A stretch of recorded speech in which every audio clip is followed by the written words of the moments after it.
Hello students, good morning. Today our topic is BCD decoder or BCD to decimal decoder. Decoder ਆਪਾਂ ਕੀਤਾ ਸੀ ਕੱਲ ਕੀ decoder ਕੀ ਹੁੰਦਾ ਹੈ ਜਦੋਂ ਅਸੀਂ 1/4 ਦੀ ਮਲਟੀਪਲੈਕਸਰਸ ਦੇ ਵਿੱਚ ਸਟਰਕਚਰ ਵਿੱਚ ਚੇਂਜਸ ਕਰ ਦਿੰਦੇ ਹਾਂ ਜੋ ਉਹਦੀਆਂ ਸਿਲੈਕਟਿੰਗ ਇਨਪੁਟਸ ਉਹਨੂੰ ਅਸੀਂ ਇਨਪੁਟਸ ਬਣਾ ਲਿਆ ਸੀਗਾ ਐਂਡ ਇੱਕ ਇਨੇਬਲ ਇਨਪੁਟ ਲੈਂਦੇ ਹਾਂ ਤਾਂ ਉਹੀ decoder ਬਣ ਜਾਂਦਾ ਹੈ ਐਂਡ ਅੱਗੇ decoder ਦੀਆਂ ਟਾਈਪਸ ਨੇ ਫਸਟ ਹੈਗੀ ਜੀ BCD decoder to BCD to decimal decoder ਵੀ ਇਹਨੂੰ ਕਹਿੰਦੇ ਆ ਇਹ 'ਚ ਕੀ ਹੁੰਦਾ the decoder which convert BCD inputs ਜਿਹੜਾ BCD ਇਨਪੁਟਸ ਨੂੰ ਡੈਸੀਮਲ ਇਨ ਆਊਟਪੁੱਟ ਵਿੱਚ ਕਨਵਰਟ ਕਰਦਾ that is called BCD decoder.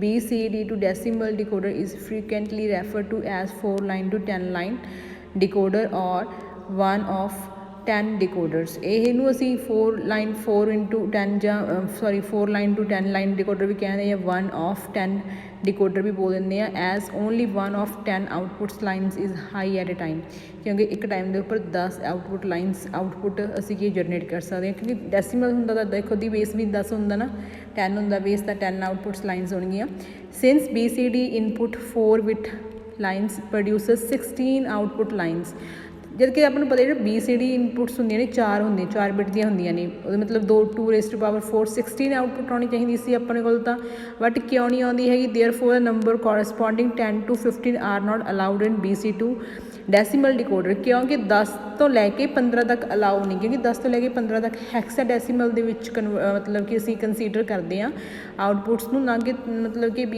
Decimal ਦੇ ਵਿੱਚ ਤਾਂ ਡੈਸੀਮਲ ਦੇ ਵਿੱਚ ਅਸੀਂ 0 ਤੋਂ ਲੈ ਕੇ 9 ਤੱਕ ਹੀ ਕੰਸੀਡਰ ਕਰਾਂਗੇ ਸੋ ਡੈਟ ਇਜ਼ ਅ ਸਟੇਟ 1 0 1 0 1 0 1 1 ਜਾਂ 1 1 0 0 1 1 0 1 1 1 1 0 and 4 times 1 are considering to don't care terms ਆਪਾਂ ਨੇ ਡੋਂਟ ਕੇਅਰ ਕੀਤਾ ਸੀ ਨਾ ਤਾਂ ਇਹਨਾਂ ਨੂੰ ਅਸੀਂ ਕੰਸੀਡਰ ਕੀ ਕਰਾਂਗੇ ਡੋਂਟ ਕੇਅਰ ਟਰਮ ਕੰਸੀਡਰ ਕਰ ਲਾਂਗੇ ਦੇਖੋ ਜਿਹੜੇ 1 0 1 0 1 0 10 ਆ ਠੀਕ ਹੈ 1 0 1 1 ਆ ਇਹ 11 ਆ ਜਿਹੜੇ ਇੰਨੀਆਂ ਵੀ ਵੈਲਿਊਜ਼ ਨੇ ਇਹਨਾਂ ਨੂੰ ਏਜ ਤਾਂ ਕੰਸੀਡਰ ਕਰਾਂਗੇ ਨਹੀਂ ਬਟ ਡੋਂਟ ਕੇਅਰ ਟਰਮ ਅਸੀਂ ਇਹਨੂੰ ਇਹ 'ਚ ਕੰਸੀਡਰ ਕਰ ਲਾਂਗੇ block diagram and the circuit diagram of BCD to decimal decoder are shown in figure 5.50A to 5.50B ਤਾਂ ਦੇਖਦੇ ਹਾਂ ਬਲੋਕ ਡਾਇਗਰਾਮ ਦੇ ਵਿੱਚ ਕੀ ਆ ਬੰਦਾ ਇਹ ਦੇਖੋ 4x10 ਆ 4x10 ਡਿਕੋਡਰ ਬਣਿਆ ਹੈਗਾ ਜਿਹਦੇ ਵਿੱਚ 4 ਇਨਪੁਟਸ ਹੋਣਗੀਆਂ ਅਤੇ ਕੀ ਹੋਣਗੀਆਂ 10 ਕੀ ਹੋਣਗੀਆਂ ਸਾਡੇ ਕੋਲ ਆਊਟਪੁੱਟਸ ਹੋਣਗੀਆਂ ਇੱਕ ਇਨੇਬਲ ਇਨਪੁਟ ਹੋਏਗੀ ਜਿਵੇਂ ਕਿ ਆਪਾਂ ਡਿਕੋਡਰ ਵਿੱਚ ਕੀਤੀ ਸੀਗੀ ਬਟ ਇਹ ਡਿਕੋਡਰ ਜਿਹੜਾ ਹੈਗਾ ਇਹ BCD to decimal ਡਿਕੋਡਰ ਆ ਕਾਫੀ ਹੱਦ ਤੱਕ ਉਹੀ ਚੀਜ਼ ਆ ਬਸ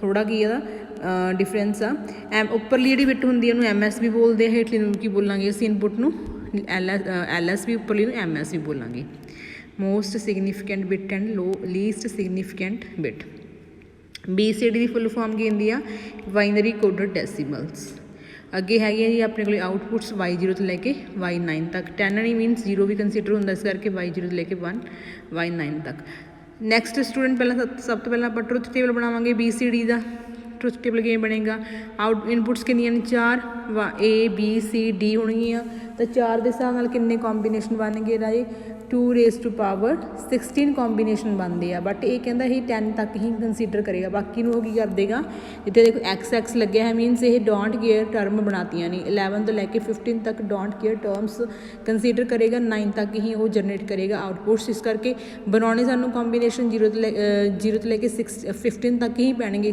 ਮੀਨਸ 16 ਕੰਬੀਨੇਸ਼ਨ ਬਣਨਗੇ 4 ਇਨਪੁਟਸ ਨੇ ਆਪਣੇ ਕੋਲ 2 raised to power 4 means 16 combination ਬਣਨਗੇ ਪਹਿਲਾ ਕੰਬੀਨੇਸ਼ਨ ਜਿਵੇਂ 4 times 0 ਆ ਫਿਰ 0 0 0 1 ਆ ਫਿਰ 0 0 1 0 ਆ ਇਹ ਤੁਸੀਂ ਚਾਹੇ ਫਾਰਮੂਲਾ ਦੇਖ ਕੇ ਜਿਵੇਂ 1 2 4 8 ਵਾਲਾ ਫਾਰਮੂਲਾ ਲਗਾ ਕੇ ਜਦੋਂ 0 ਤਾਂ Y0 ਆਊਟਪੁੱਟ ਆਨ ਹੋ ਜਾਏਗੀ ਜੇ 1 ਆ ਤਾਂ Y1 ਹੋ ਜਾਏਗੀ ਉਸ ਤਰੀਕੇ ਨਾਲ ਜਿਵੇਂ ਅਸੀਂ ਡਿਕੋਡਰ ਕੀਤਾ ਸੀ ਬਿਲਕੁਲ ਸੇਮ ਟਰੁਥ ਟੇਬਲ ਇਹਦਾ ਬਣੇਗਾ ਬਸ ਡਿਫਰੈਂਸ ਇਹਦੇ ਵਿੱਚ ਕੀ ਹੈ ਕਿ ਇਹ BCD ਨੂੰ ਕਨਵਰਟ ਕਰਵਾ ਰਿਹਾ ਹੈਗਾ ਡੈਸੀਮਲ ਦੇ ਵਿੱਚ ਮੀਨਸ 9 ਤੱਕ ਤਾਂ ਉਹ ਆਊਟਪੁੱਟ ਨੂੰ ਕੀ ਕਰੇਗਾ ਆਨ ਕਰੇਗਾ ਬਟ ਜੋ 10 ਤੋਂ ਲੈ ਕੇ 15 ਉਹਨਾਂ ਨੂੰ ਕੀ ਕੰਸੀਡਰ ਕਰ ਲੇਗਾ ਉਹ ਡੋਂਟ ਕੇਅਰ ਮੀਨਸ X ਨਾਲ ਰਿਪਰੈਜ਼ੈਂਟ ਕਰੇਗਾ ਇਸ ਤੋਂ ਬਾਅਦ ਅਸੀਂ ਬਣਾਵਾਂਗੇ ਤਾਂ ਸਰਕਟ ਡਾਇਗਰਾਮ ਦੇਖੋ ਪਹਿਲੀ ਜੋ ਕੰਬੀਨੇਸ਼ਨ ਆ A ਬਾਰ B ਬਾਰ ਜਿਵੇਂ means 0 0 0 0 means A bar B bar C bar D ਬਾਰ ਇੱਕ ਅਸੀਂ ਇਨੇਬਲਿੰਗ ਇਨਪੁੱਟ ਲਵਾਂਗੇ ਡਿਕੋਡਰ 'ਚ ਹੁੰਦਾ ਨਾ ਕਿ ਇਨੇਬਲਿੰਗ ਜਿਹੜੀ ਇਨੇਬਲ ਇਨਪੁੱਟ ਆ ਇਹ ਲੈਣੀ ਪੈਂਦੀ ਹੈ ਇਨੇਬਲ ਇਨਪੁੱਟ ਤਾਂ ਸਾਰਿਆਂ ਨੂੰ ਜਾਊਗੀ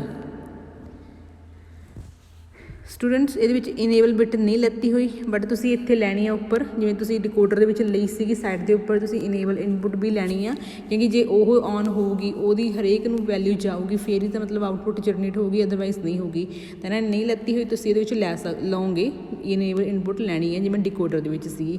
ਤਾਂ ਪਹਿਲਾ combination A bar means A the compliment, ਜਿਵੇਂ ਇੱਥੇ A ਆ, A ਦਾ ਕੰਪਲੀਮੈਂਟ ਆ, B ਆ, B ਦਾ ਕੰਪਲੀਮੈਂਟ ਆ, C ਆ, C ਦਾ ਕੰਪਲੀਮੈਂਟ ਮਤਲਬ ਲੱਗਿਆ ਹੈ ਕਿਟ ਲੱਗਿਆ ਹੈ ਨਾ, ਮੀਨਸ ਜੇ A ਬਾਰ ਆ ਤਾਂ A ਕੰਪਲੀਮੈਂਟ, ਚਾਹੇ A ਬਾਰ ਕਹਿ ਦੋ ਚਾਹੇ A ਕੰਪਲੀਮੈਂਟ ਕਹਿ ਦੋ, ਉਹਦੀ ਇਨਪੁਟ ਹੀ ਜਾਊਗੀ ਗੇਟ ਨੂੰ, ਫਿਰ B ਬਾਰ ਦੀ, ਫਿਰ C ਬਾਰ, ਫਿਰ D ਬਾਰ ਦੀ ਆਊਟਪੁੱਟ ਇਨਪੁੱਟ ਇਸ ਗੇਟ ਨੂੰ ਜਾਊਗੀ। ਇਸ ਤੋਂ ਬਾਅਦ ਕੀ ਜਨਰੇਟ ਹੁੰਦਾ, ਬਾਈ 0 ਆਊਟਪੁੱਟ ਜਨਰੇਟ ਹੁੰਦੀ ਜਿਹਦੀ value Ki A bar, B bar, C ਬਾਰ ਅਤੇ D ਬਾਰ। ਬਟ ਇੱਥੇ ਤੁਸੀਂ ਇੱਕ ਇਨਪੁੱਟ ਹੋਰ ਦੇਣੀ ਆ, ਉਹ ਕੀ ਦੇਣੀ ਆ, ਇਨੇਬਲਿੰਗ ਇਨਪੁੱਟ ਦੀ। ਇਸ ਤਰੀਕੇ ਨਾਲ ਜਿੰਨੇ ਕੰਬੀਨੇਸ਼ਨ ਬਣਦੇ ਆ ਉਹਨਾਂ ਨੂੰ ਸਾਰਿਆਂ ਨੂੰ ਗੇਟਸ ਦੇ ਥਰੂ ਰਿਪਰੈਜ਼ੈਂਟ ਕਰਨਾ ਗਾ। ਠੀਕ ਹੈ ਸਟੂਡੈਂਟ, ਇਹ ਆਪਣਾ ਸੀਗਾ BCD ਟੂ ਡੈਸੀਮਲ ਡਿਕੋਡਰਸ। ਅੱਗੇ ਡੈਸੀਮਲ ਟੂ BCD ਇਨਕੋਡਰ, ਠੀਕ ਹੈ ਜੀ, ਇਹ ਇਨਕੋਡਰ ਦੇ ਵਿੱਚ ਆਏਗਾ। ਇਸ ਤੋਂ ਬਾਅਦ BCD ਡਿਕੋਡਰ ICs ਨਹੀਂ ਕਰਨਾ ਹੈਗਾ ਆਪਾਂ ਨੇ। ਨੈਕਸਟ ਹੈਗਾ ਇਨਕੋਡਰਸ। ਇਨਕੋਡਰ ਕੀ ਹੁੰਦੇ ਆ, ਇਨਕੋਡਰ ਹੋਣਗੇ ਕੰਬੀਨੇਸ਼ਨਲ ਸਰਕਟ ਵਿੱਚ perform the reverse operation of the decoder. ਜਿਹੜੇ ਪਹਿਲਾਂ ਅਸੀਂ ਡਿਕੋਡਿੰਗ ਕਰਦੇ ਹਾਂ, ਮੀਨਸ ਕਿਸੇ ਵੀ ਡਿਕੋਡਿੰਗ ਕਰਨਾ ਮਤਲਬ ਇਹ ਹੁੰਦਾ ਕਿ ਕਿਸੇ ਲੈਂਗੁਏਜ ਨੂੰ ਕਿਸੇ ਇਹੋ ਜਿਹੇ ਤਰੀਕੇ ਵਿੱਚ ਡਿਕੋਡ ਕਰਨਾ ਕਿ ਮਤਲਬ ਉਹ ਮਸ਼ੀਨ ਲੈਵਲ ਜਾਂ ਕੰਪਿਊਟਰ ਹੀ ਉਹਨੂੰ ਈਜ਼ਲੀ ਅੰਡਰਸਟੈਂਡ ਕਰ ਸਕੇ। ਬਟ ਇਸ ਤੋਂ ਬਾਅਦ ਜਦੋਂ ਤੁਸੀਂ ਡਿਕੋਡਿੰਗ ਕੀਤੀ ਹੋਈ ਦੁਬਾਰਾ ਮਤਲਬ ਕਿ ਇੱਕ ਰੀਡੇਬਲ ਫਾਰਮ ਦੇ ਵਿੱਚ ਕਨਵਰਟ ਕਰਨਾ ਹੁੰਦਾ, ਤੁਸੀਂ ਇਨਕੋਡਿੰਗ ਯੂਜ਼ ਕਰੋਗੇ। ਤਾਂ ਇਨਕੋਡਰ ਇੱਥੇ ਕੀ ਹੈ, ਰਿਵਰਸ ਕੰਮ ਕਰਦਾ ਹੈਗਾ। ਕਾਹਦਾ ਰਿਵਰਸ, ਡਿਕੋਡਰ ਦੇ ਰਿਵਰਸ ਕੰਮ ਕਰੇਗਾ। ਕੀ ਕੰਮ ਕਰਦਾ ਜੀ ਇਹ, encoder has multiple input and multiple output. ਉਲਟਾ ਹੋ ਜਾਏਗਾ, ਮਲਟੀਪਲ ਇਨਪੁਟਸ ਹੋਣਗੀਆਂ, ਮਲਟੀਪਲ ਆਊਟਪੁੱਟਸ ਹੋਣਗੀਆਂ ਇਨਕੋਡਰ ਦੀਆਂ ਵੀ। ਦ ਆਊਟਪੁੱਟ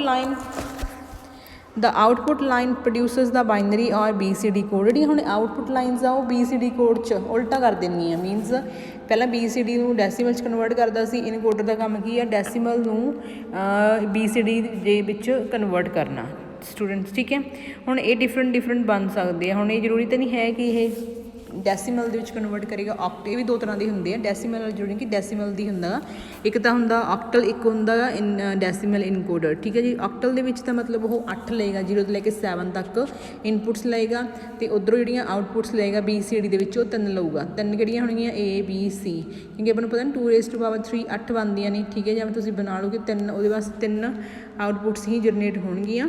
ਤਾਂ ਇਸ ਆਕਟਲ ਨੂੰ ਕੀ, ਇਸ ਇਨਕੋਡਰ ਨੂੰ ਕੀ ਬੋਲਦੇ ਆ, ਆਕਟਲ ਇਨਕੋਡਰ ਜਾਂ ਫਿਰ 8x3 ਕੰਬੀਨੇਸ਼ਨਲ ਇਨਕੋਡਰ ਬੋਲ ਦਿੱਤਾ ਜਾਂਦਾ ਇਹਨੂੰ। ABCD ਸਾਡੇ ਕੋਲ 3 ਬਾਈਨਰੀ ਇਨਪੁਟਸ ਹੋਣਗੀਆਂ। ਬਟ ਜੋ ਸਾਡੇ ਸਿਲੇਬਸ ਵਿੱਚ ਆ ਉਹ ਹੈਗਾ ਜੀ ਡੈਸੀਮਲ ਇਨਕੋਡਰ, ਡੈਸੀਮਲ ਟੂ BCD ਇਨਕੋਡਰ। ਜੇ ਤੁਹਾਨੂੰ ਆਕਟਲ ਹੁੰਦਾ ਉਸ ਤਰੀਕੇ ਨਾਲ ਹੀ ਡੈਸੀਮਲ ਹੋਏਗਾ। ਬਸ ਇਹਦੇ ਵਿੱਚ ਕੀ ਹੋਏਗਾ, ਇਨਪੁਟਸ ਜਿਹੜੀਆਂ ਹੋਣਗੀਆਂ ਉਹ 10 ਹੋਣਗੀਆਂ, 0 ਤੋਂ ਲੈ ਕੇ 9 ਮੀਨਸ 10 ਹੋਣਗੀਆਂ, ਅਤੇ ਜਿਹੜੀਆਂ ਆਊਟਪੁੱਟ ਆਊਗੀ ਉਹ BCD ਦੇ ਵਿੱਚ ਆਏਗੀ, ਮੀਨਸ 4 ਆਊਟਪੁੱਟਸ ਜਨਰੇਟ ਹੋਣਗੀਆਂ। ਠੀਕ ਹੈ, ਤਾਂ ਇਹਨੂੰ ਕੀ ਬੋਲਦੇ, ਡੈਸੀਮਲ ਇਨਕੋਡਰ 10x4 ਕੰਬੀਨੇਸ਼ਨ ਦਾ ਬਣੂਗਾ। 0 ਤੋਂ ਲੈ ਕੇ 9 ਤੱਕ ਕੀ ਆਪਣੇ ਕੋਲ ਇਨਪੁਟਸ ਨੇ। ਠੀਕ ਹੈ, ਤਾਂ 4 ਸਾਡੇ ਕੋਲ ਕੀ ਆ, ਆਊਟਪੁੱਟਸ ਨੇ। ਉਸ ਬਿਲਕੁਲ ਸੇਮ, ਜੇ ਤੁਹਾਨੂੰ ਉਹ ਸਮਝਾ ਆਕਟਲ ਵਾਲਾ ਉਵੇਂ ਸੇਮ ਬਣੇਗਾ। ਬਸ ਇਹ ਟਰੁਥ ਟੇਬਲ ਕਿਵੇਂ ਬਣੇਗਾ, ਟਰੁਥ ਟੇਬਲ ਦੇਖੋ, ਡੈਸੀਮਲ ਇਨਪੁੱਟ 0 1, ਇਹਦਾ ਫਾਰਮੂਲਾ ਮਤਲਬ ਆਪਾਂ ਦੇਖਦੇ ਹਾਂ ਕਿ 0 ਵਾਸਤੇ 4 ਟਾਈਮ 4 0 ਆਉਣਗੀਆਂ, ABCD ਮਤਲਬ ਚਾਰੋਂ। ਜੇ ਤੁਸੀਂ ਡੈਸੀਮਲ ਇਨਪੁੱਟ ਜਿਵੇਂ ਫੋਰ ਐਗਜ਼ਾਮਪਲ ਪਹਿਲਾਂ 0 ਦੇ ਰਹੇ ਹੋ, ਠੀਕ ਹੈ, ਇਨਪੁੱਟ ਪਹਿਲੀ ਇਨਪੁੱਟ ਜਿਵੇਂ I0 I1 I2, ਤੁਸੀਂ ਇਸ ਤਰੀਕੇ ਨਾਲ ਕਰ ਲਓ, I0 I1 I2 ਲਿਖ ਲਓ ਇੱਥੇ ਕਿ ਇਹ ਪਹਿਲੀ I0 ਆ, ਦੂਜੀ I1 ਆ, I3 ਆ। ਜਦ I0 ਇਨਪੁੱਟ ਦੇ ਰਹੇ ਹੋ, I0 ਇਨਪੁੱਟ ਦੇ ਰਹੇ ਹੋ ਮੀਨਸ 0 ਇਨਪੁੱਟ ਦੇ ਰਹੇ ਹੋ, ਤਾਂ ਇੱਧਰੋਂ 0 ਕਦੋਂ ਹੁੰਦੀ ਹੈ, ਜਦੋਂ A ਦੀ ਵੈਲਿਊ ਵੀ 0 ਹੋਵੇ, B ਦੀ ਵੈਲਿਊ ਵੀ 0 ਹੋਵੇ, C ਦੀ ਵੈਲਿਊ ਵੀ 0 ਹੋਵੇ, D ਦੀ ਵੈਲਿਊ ਵੀ 0 ਹੋਵੇ। ਮਤਲਬ ਜਦੋਂ 0 ਇਨਪੁੱਟ ਦਿਓਗੇ ਚਾਰੋਂ ਆਊਟਪੁੱਟਸ ਕੀ ਹੋਣਗੀਆਂ, 0 ਹੋਣਗੀਆਂ। ਜੇ ਤੁਸੀਂ 1 ਇਨਪੁੱਟ ਦਿਓਗੇ ਤਾਂ ਇਹਦੀ ਵੈਲਿਊ ਕਿੰਨੀ ਹੈ, ਜਿਵੇਂ 0 0 0 1, ਤਾਂ ਆਪਾਂ 1 ਇੱਥੇ ਹੀ ਬਣਦਾ ਹੁੰਦਾ ਨਾ। ਜੇ ਫਾਰਮੂਲਾ ਲਗਾਈਏ 1 2 4 8 ਵਾਲਾ, ਤਾਂ 1 ਹਮੇਸ਼ਾ ਜਿਹੜੀ ਲੀਸਟ ਸਿਗਨੀਫਿਕੈਂਟ ਬਿਟ ਹੁੰਦੀ ਆ ਉਸ ਦੀ ਬਣਦਾ ਹੁੰਦਾ ਨਾ। ਇਸ ਤੋਂ ਬਾਅਦ ਜੇ 2 ਇਨਪੁੱਟ ਦਊਗਾ ਤਾਂ ਕੰਬੀਨੇਸ਼ਨ ਕੀ ਬਣਦਾ, 0 0 1 0 ਬਣ ਜੂਗਾ। 3 ਇਨਪੁੱਟ ਦੇਏਗਾ ਤਾਂ ਆਊਟਪੁੱਟ ਦੇ ਵਿੱਚ ਕੰਬੀਨੇਸ਼ਨ ਕੀ ਬਣੂਗਾ, 0 0 1 1, ਉਲਟਾ ਬਣ ਜਾਏਗਾ। ਮੀਨਸ ਉਹਦਾ ਡਿਕੋਡਰ ਦਾ ਉਲਟਾ ਬਣ ਜਾਏਗਾ। ਠੀਕ ਹੈ ਸਟੂਡੈਂਟਸ, ਇਹ ਹੈਗਾ ਸੀਗਾ ਦਾ ਲੌਜੀਕਲ ਸਿੰਬਲ ਰਿਪਰਜੈਂਟੇਸ਼ਨ ਹੋ ਗਈ, ਅਤੇ ਇੱਕ ਦੀ ਟਰੁਥ ਟੇਬਲ ਹੋ ਗਿਆ। ਅੱਗੇ ਹੈਗਾ ਇਹਨਾਂ ਨੇ ਜੇ ਬੁਲੀਅਨ ਐਕਸਪ੍ਰੈਸ਼ਨ ਦਿੱਤਾ ਹੈ, BCD output can be written as,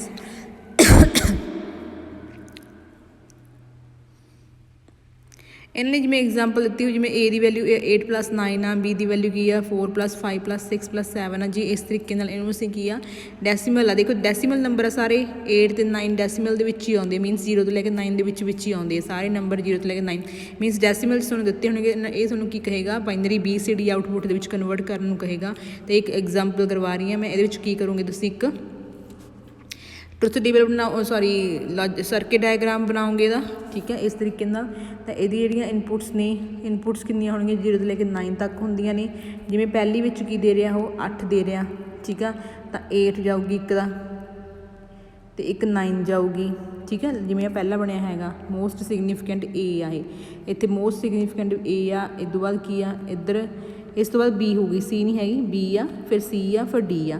ਹੁਣ A the output Ki, A the input ਕੀ ਦਿੱਤੀਆਂ ਨੇ 8 ਤੇ 9, ਅਸੀਂ ਉੱਪਰੋਂ ਕੀ ਲੈ ਲਾਂਗੇ, ਇੱਕ 8 ਲੈ ਲਾਂਗੇ, ਇਨਪੁੱਟ ਨੂੰ ਕਰਵਾ ਦਾਂਗੇ ਗੇਟ ਨੂੰ 1 ਹੀ ਕਰਵਾ ਦਾਂਗੇ, 9 ਕਰਾ ਦਾਂਗੇ। 8 ਪਲੱਸ ਲੱਗਿਆ ਹੈ, ਮੀਨਸ ਕਿਹੜਾ ਗੇਟ ਲੱਗੇਗਾ, OR ਗੇਟ ਲੱਗੇਗਾ, ਠੀਕ ਹੈ ਜੀ। OR ਗੇਟ ਇਸ ਤਰੀਕੇ ਨਾਲ ਹੀ ਲੱਗਦਾ ਗਾ, ਤਾਂ ਇਹ ਸਿਗਨੀਫਿਕੈਂਟ ਬਿਟ ਆ। ਇਸ ਤੋਂ ਬਾਅਦ ਜੇ ਹੁਣ B ਦੀ ਵੈਲਿਊ ਦੇਖਾਂਗੇ 4 + 5, ਦੇਖੋ B ਦੇ ਵਿੱਚ ਇਹ B ਆਈ ਸੀ, ਪਹਿਲਾਂ 4 ਜਾਊਗੀ ਇਨਪੁੱਟ, ਇੱਕ 5 ਜਾਊ, ਇੱਕ 6 ਜਾਊ, ਇੱਕ 7 ਜਾਊ, 4 ਜਾ ਕੇ ਉੱਥੇ OR ਗੇਟ ਲੱਗ ਜਾਏਗਾ, ਆਊਟਪੁੱਟ ਕੀ ਆ ਜਾਊਗੀ ਸਾਡੀ B ਦੇ ਵਿੱਚ ਆ ਜਾਏਗੀ। ਫਿਰ ਉਸੇ ਤਰੀਕੇ ਨਾਲ C ਦੀ ਵੈਲਿਊ ਜੋ 2 3 6 ਆ, ਉੱਥੋਂ ਲੈ ਕੇ ਤੁਸੀਂ ਉਹਨੂੰ ਇਨਪੁੱਟਸ ਕਰਵਾ ਦਿਓ। ਇਸ ਤਰੀਕੇ ਨਾਲ ਇਹਨੂੰ ਕੀ ਆ ਬਣਾਉਣਾ ਹੈਗਾ ਤੁਸੀਂ, ਜੇ ਐਗਜ਼ਾਮਪਲ ਇਹਦੀ ਕੋਈ ਵੀ ਪੇਪਰ ਦੇ ਵਿੱਚ ਆਉਂਦੀ ਆ। ਨੈਕਸਟ ਸਟੂਡੈਂਟ ਆਪਣਾ ਹੈਗਾ ਪੈਰਿਟੀ ਜਨਰੇਟਰ ਚੱਕਰ। ਟੌਪਿਕ ਦਾ ਨਾਮ ਆ ਪੈਰਿਟੀ ਜਨਰੇਟਰ ਚੱਕਰ। ਦਾ ਕੰਮ ਕੀ ਹੁੰਦਾ ਗਾ, ਐਜ਼ ਆਲਰੇਡੀ ਡਿਸਕਸਡ ਇਨ, ਇਹ ਬਸ 2 ਨੰਬਰ 'ਚ ਕੁਐਸਚਨ ਆਉਂਦਾ ਗਾ, ਜ਼ਿਆਦਾ ਡਿਟੇਲਸ ਨਹੀਂ ਆਪਾਂ ਕਰਦੇ ਹੈਗੇ, 2 ਨੰਬਰ 'ਚ ਕਰ ਲੈਂਦੇ ਹਾਂ। As already discussed in chapter the parity bits are use to detect correct error in a binary code. Parity bit ਦਾ ਕੰਮ ਕੀ ਹੁੰਦਾ ਕਿ ਜੋ ਬਾਈਨਰੀ ਕੋਡ ਹੁੰਦਾ ਨਾ, ਉਹਦੇ ਵਿੱਚ ਐਰਰਸ ਡਿਟੈਕਟ ਕਰਨੀਆਂ, ਮੀਨਸ ਫਾਈਂਡ ਆਊਟ ਕਰਨੀਆਂ, ਅਤੇ ਉਹਨਾਂ ਨੂੰ ਕਰੈਕਟ ਕਰਨ ਦਾ ਕੰਮ ਕਿਹਦਾ ਕੰਮ ਹੁੰਦਾ, ਪੈਰਿਟੀ ਜਨਰੇਟਰ ਦਾ ਹੁੰਦਾ। Here in this section we will discuss how to design a logical circuit which can generate a or check A ਪੈਰਿਟੀ।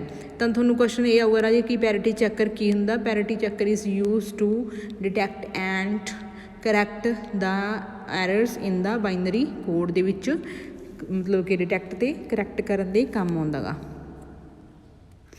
To generate or check single bit error we can use odd and even ਪੈਰਿਟੀ।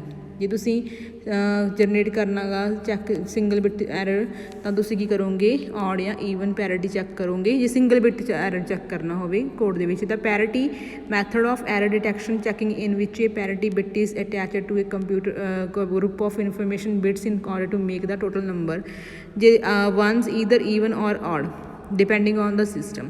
ਜਦੋਂ ਤੁਸੀਂ ਦਿੱਤਾ ਹੋਗਾ, ਉਹਨਾਂ ਨੇ example ਦਿੱਤੀ ਹੋਗੀ, ਤੁਹਾਨੂੰ bits ਦਿੱਤੀਆਂ ਹੋਣਗੀਆਂ, ਜਿਹਦੇ ਬਿਟਸ ਦੀ ਦੇਖੋ ਜਿਵੇਂ ਈਵਨ ਜਾਂ ਔਡ ਨੰਬਰ ਦੇ ਅਕੋਰਡਿੰਗ ਵੀ ਕਰ ਸਕਦੇ ਹਾਂ। ਜਿਵੇਂ ਈਵਨ ਨੰਬਰ ਆ ਤਾਂ ਮੀਨਸ ਕਹਿਣ ਦਾ ਭਾਵ ਉਹਦੇ ਵਿੱਚ ਕੋਈ ਐਰਰ ਨਹੀਂ ਹੈਗੀ, ਜੇ ਔਡ ਨੰਬਰ ਆ ਜੇ ਤਾਂ ਐਰਰ ਆ ਜਾਂਦੀ ਆ, ਠੀਕ ਹੈ। ਉਹ ਡਿਪੈਂਡ ਕਰਦਾ ਸਿਸਟਮ ਦੇ ਉੱਪਰ।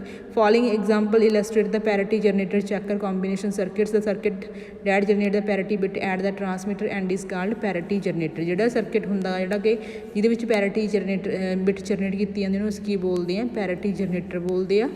The circuit that check or detect the parity bit at receiver end side, ਜਿਹੜਾ ਸੈਂਡਰ ਐਂਡ ਸਾਈਡ 'ਤੇ ਭੇਜਦੇ ਆ ਉਹਨੂੰ ਅਸੀਂ ਬੋਲਦੇ ਹਾਂ ਪੈਰਿਟੀ ਜਨਰੇਟਰ। ਜੇ ਉਹ ਰਿਸੀਵਰ ਐਂਡ ਸਾਈਡ ਦੇ ਉੱਪਰ ਡਿਟੈਕਟ ਜਾਂ ਸਰਕਿਟ ਕੋਈ ਵੀ ਡਿਟੈਕਟ ਜਾਂ ਕਰੈਕਟ ਕਰਦਾ, ਉਹਨੂੰ ਕੀ ਬੋਲਦੇ ਆ, ਪੈਰਿਟੀ ਚੱਕਰ ਔਰ ਪੈਰਿਟੀ ਡਿਟੈਕਟਰ। ਤਾਂ 2 ਨੰਬਰ ਦੇ ਵਿੱਚ ਹੀ ਕੁਐਸਚਨ ਕਰਨਾ ਤੁਸੀਂ। ਜਿਹੜਾ ਮੇਨ ਕੁਐਸਚਨਸ ਬਣਦੇ ਆ ਉਹ ਹੈਗੇ ਜੀ ਮਲਟੀਪਲੈਕਸਰ ਕੀ ਹੁੰਦਾ, ਡੀ ਮਲਟੀਪਲੈਕਸਰਸ, ਡਿਕੋਡਰਸ, ਉਹਦੇ ਵਿੱਚ BCD ਟੂ ਡੈਸੀਮਲ ਅਤੇ ਡੈਸੀਮਲ ਟੂ BCD ਡਿਕੋਡਰ, ਐਂਡ ਇਸ ਤੋਂ ਇਲਾਵਾ ਹਾਫ ਐਡਰ ਐਂਡ ਫੁੱਲ ਐਡਰ ਵੀ ਇਸੇ ਚੈਪਟਰ ਦੇ ਵਿੱਚ ਸੀ। ਤਾਂ ਸਟੂਡੈਂਟ ਇਹ ਸਭ ਤੋਂ ਜ਼ਿਆਦਾ ਇੰਪੋਰਟੈਂਟ ਬਣਦੇ ਆ ਪੈਰਿਟੀ ਜਨਰੇਟਰ ਜਾਂ ਪੈਰਿਟੀ ਚੱਕਰ। 2 ਨੰਬਰ 'ਚ ਕੁਐਸਚਨ ਆਏਗਾ, ਉਹ ਡਿਫਰੈਂਸ ਕਈ ਵਾਰ ਪੁੱਛ ਲੈਂਦਾ। ਪੈਰਿਟੀ ਜਨਰੇਟਰ ਕਿੱਥੇ ਬਣਦਾ, ਉਹ ਸੈਂਡਰ ਸਾਈਡ ਬਣਦਾ। ਸੈਂਡਰ ਸਾਈਡ ਜਦੋਂ ਤੁਸੀਂ ਪੈਰਿਟੀ ਜਨਰੇਟ ਕਰਦੇ ਉਹਨੂੰ ਪੈਰਿਟੀ ਜਨਰੇਟਰ ਬੋਲਦੇ। ਜਦੋਂ ਰਿਸੀਵਰ ਸਾਈਡ ਜਦੋਂ ਪੈਰਿਟੀ ਜਨਰੇਟ ਹੁੰਦੀ, ਪੈਰਿਟੀ ਹੁੰਦੀ ਤੁਸੀਂ ਜਨਰੇਟ ਕਰਦੇ ਉਹਨੂੰ ਕੀ ਬੋਲਦੇ ਆ, ਪੈਰਿਟੀ ਚੱਕਰ ਬੋਲਦੇ। ਸੋ ਸਟੂਡੈਂਟਸ ਇਹ ਆਪਣਾ ਟੌਪਿਕ ਜੋ ਸੀਗਾ ਮਲਟੀਪਲੈਕਸਰਸ ਚੈਪਟਰ ਨੰਬਰ 5, ਠੀਕ ਹੈ, ਕੰਬੀਨੇਸ਼ਨਲ ਸਰਕਿਟਸ ਦਾ, ਉਹ ਕੰਪਲੀਟ ਹੋ ਰਿਹਾ ਗਾ। ਨੈਕਸਟ ਚੈਪਟਰ ਆਪਾਂ ਅਗਲੇ ਲੈਕਚਰ ਵਿੱਚ, ਅਗਲੀ ਵੀਡੀਓ ਵਿੱਚ ਸਟਾਰਟ ਕਰਾਂਗੇ, ਠੀਕ ਹੈ ਜੀ student. Thank you so much. ਜੇ ਕਿਸੇ ਨੂੰ ਵੀ ਕਿਸੇ ਵੀ ਟਾਈਪ ਦੀ ਪ੍ਰੋਬਲਮ ਹੈ ਤਾਂ ਪਲੀਜ਼ ਮੇਰੇ ਨਾਲ ਡਿਸਕਸ ਕਰ ਸਕਦੇ ਹੋ। Thank you.